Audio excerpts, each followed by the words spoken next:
किंतु श्रेष्ठ स्थिति तो यह है कि भगवान नारायण की स्मृति सदैव बनी रहे, विशेष करके शरीर को छोड़ने के समय, जब शरीर में 1000 बिच्छुओं के काटने का दर्द होगा।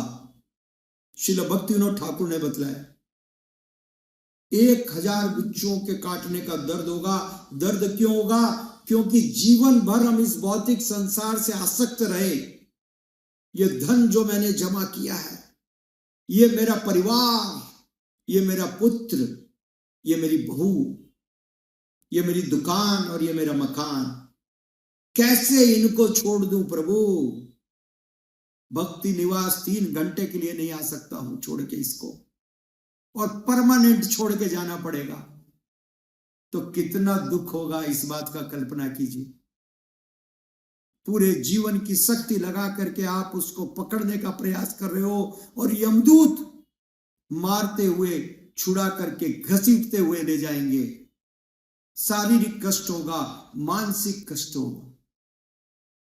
ठीक है, इसलिए भक्त पहले से जीवन में तैयार रहता है, इस भौतिक संसार के प्रति अनासक्त रहता है। आचार्यों ने सिखाया अनासक्त। ये अनासक्त कब हो सकेंगे?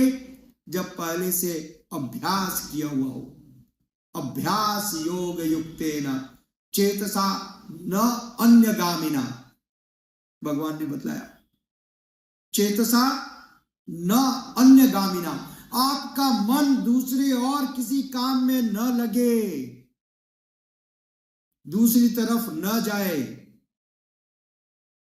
ठीक है, इस बात का अभ्यास करना है। This is the challenge. सुबह से लेकर रात तक इस बात का अभ्यास करना है कि मन दूसरे कार्यों में न भटके। अभी तो हमारे लिए ये अभ्यास का विषय है कि किसी प्रकार से कृष्ण का स्मरण कर लेवे। अभी तो यही चुनौती है? तो धीरे धीरे जब हम इसको बढ़ाएंगे, और कैसे बढ़ेगा?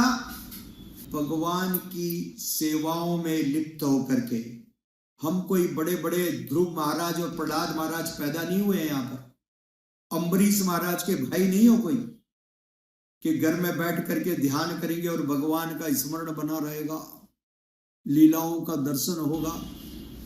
यदि आपका ऐसा भ्रम है तो छोड़ दीजिए प्रभु। हैं?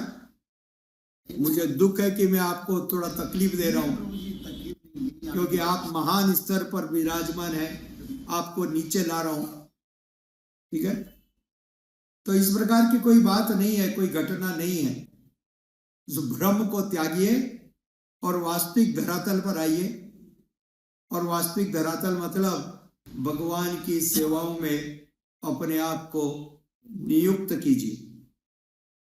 जब इस प्रकार श्रद्धा पूर्वक आप भगवान की सेवा में अपने आप को नियोजित करेंगे, तो धीरे धीरे सने सने ये सारी जो दिव्य रहस्य हैं ये खुलने लगेंगे।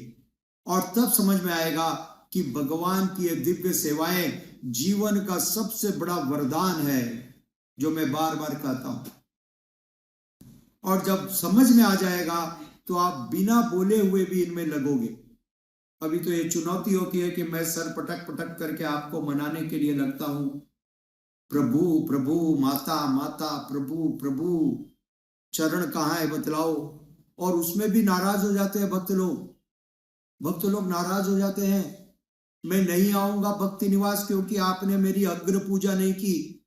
जब मैं सीढ़ी चढ़ रहा था तो आपको ऊपर से फूल बरसाने थे और आरती लेकर के तैयार रहना था, उसमें आप लेट हो गए, मेरी जय जयकार नहीं की गई, इसलिए मैं भक्ति निवास नहीं आऊंगा।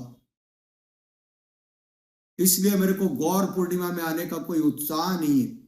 आप लोग मेरी कदर ही नहीं जानते हो प्रभु, मेरे को क्यों बुला रहे हो? तो कृपया करके वास्तविक धरातल पर उतरिए। ठीक है, मैं आपका शुभ चिंतक हूं और वेल विशर, और आपकी बीमारी मेरे को मालूम है, बीमारी भी मालूम है। तो मैं उस बीमारी का इलाज करने का प्रयास कर रहा हूं। बीमारी को बढ़ाना नहीं है, बीमारी को इलाज करना। इस प्रकार से जब हम सेवा करेंगे तो अंते नारायण स्मृति, तब यह संभव होगा। तो हमको इसे अपने जीवन में प्रैक्टिकली अप्लाई करना है, जिससे हम जीवन को सफल और सार्थक कर सकते हैं। हरे कृष्णा, धन्यवाद।